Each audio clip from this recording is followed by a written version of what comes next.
So what really happens to your body when you cut carbs? Some people say you'll melt fat overnight, but others warn that it's dangerous. The truth is more nuanced and it depends. And in this video, I'll take you week by week through the first month, comparing the two approaches so you'll know what to expect. So on low carb, you'll notice changes quickly but gently. Cutting bread, pasta, sugary snacks lowers your carb intake dramatically compared to the standard 250, 300 grams a day most people are eating. And within a few days, you'll shed some water weight because glycogen, your stored carbs, holds water. Energy may dip slightly, but it's manageable. And hunger often reduces a little because you're eating more protein than in fat. On a ketogenic diet, if you're sticking to under about 30 grams, the first week is more intense, water weight drops fast, sometimes 4 to 6 pounds in the first few days. But you're also more likely to feel the keto flu, which is fatigue, brain fog, irritability, headaches. And why?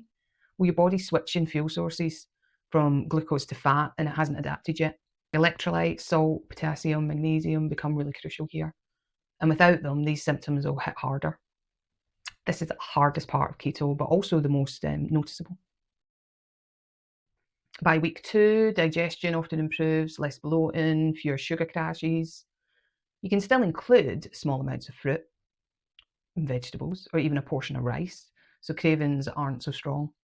Fat loss begins slowly as the insulin levels drop. You're not in deep ketosis, but you're moving away from sugar dependence. And most people feel steadier energy, especially if they were used to mid-afternoon crashes.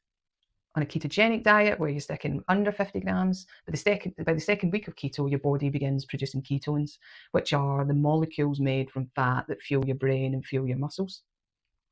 And this is when cravings will often disappear. Hunger becomes more controlled. You can go longer between meals without thinking about food. Mental clarity can return after the fog of week 1, and for some, energy feels more stable than it has in years. Clothes might already feel looser as the body shifts into fat burning mode.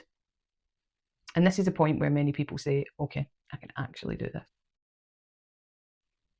So low carb at this stage, you're settling into the new routine. Meals feel more natural. You've likely found low carb swaps that you can enjoy. Might be cauliflower rice instead of regular rice. Might be keto mug breads instead of sandwiches. Fat loss continues at a steady pace, but progress can vary. If you're insulin resistance, it may take longer to see changes. But blood sugar is more stable, energy is better, and you're not hitting the same carb cravings that you did before. On a ketogenic diet in week 3, as you're reducing, you're staying under 50 grams, your fat adaptation deepens. Your body's getting better at burning fat for fuel. A lot of people report a noticeable difference in appetite. Fasting windows can lengthen without much effort, as you've seen in my videos. Might find skipping breakfast because you're simply not hungry. Workouts can start to feel better again after that week 1 dip. And this is when people will often see measurable fat loss around the belly, hips, thighs.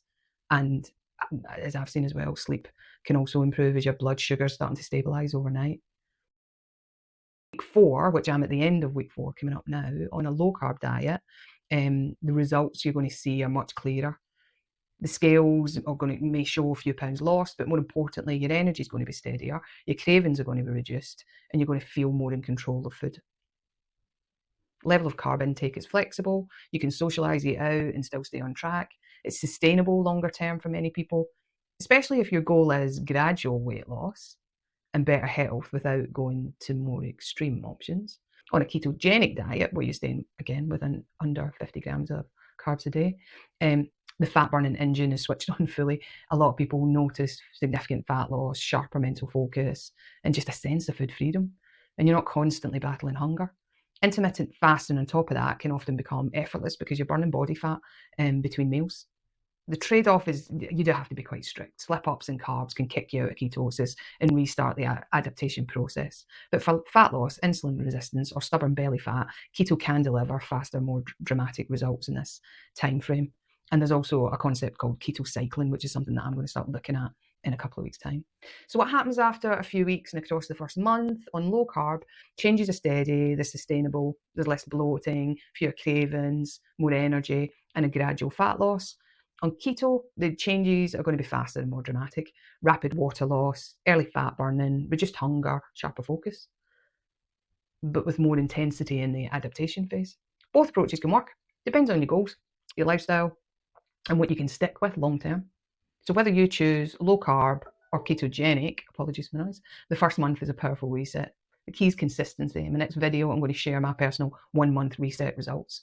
I've not used diet medications, I'm just using real food, fasting, and simple fitness. Subscribe so you don't miss it, and tell me in the comments, would you rather go steady with low carb or dive deep into strict keto?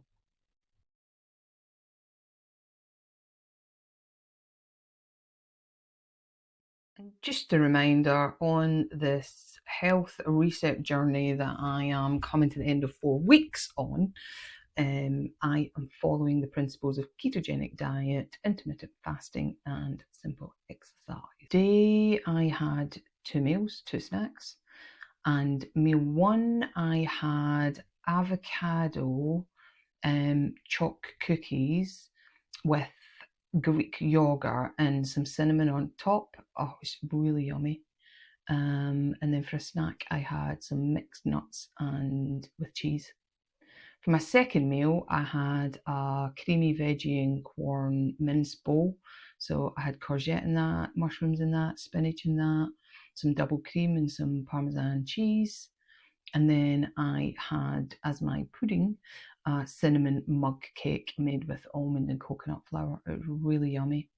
Again, I have to just keep reiterating that my energy levels feel really good. I feel really mentally stable. Yeah, I am really enjoying all the benefits that I'm getting from this health approach.